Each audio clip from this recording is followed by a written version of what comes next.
So you might be a hands-on kind of person if your gloves look like this, with little holes that develop really quickly.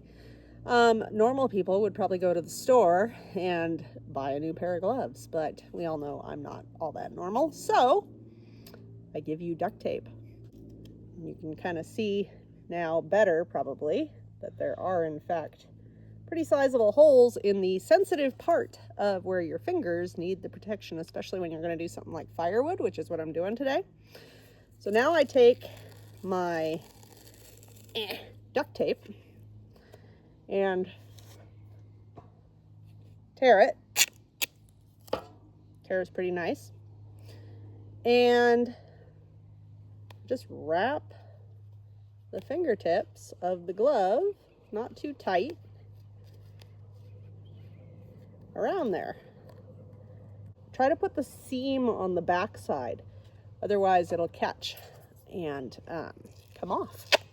This particular glove has 3 holes that I'm going to patch, and then I'm going to get going on my firewood chore,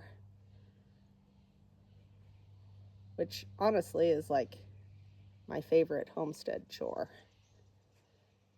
Usually it's a nice day like today when I'm doing it, and I get a lot of satisfaction out of knowing that what I'm doing is going to keep me nice and cozy in the winter months. Got a flyaway there, don't tell my stylist. Now that my gloves are in working order once again, it doesn't have to be perfect. I'm going to put it back on and show you what it looks like, and you're going to laugh. But it's going to work. It's about an hour and a half later, and I have successfully split a big pile of wood, and my gloves, and therefore my fingers, held up just fine.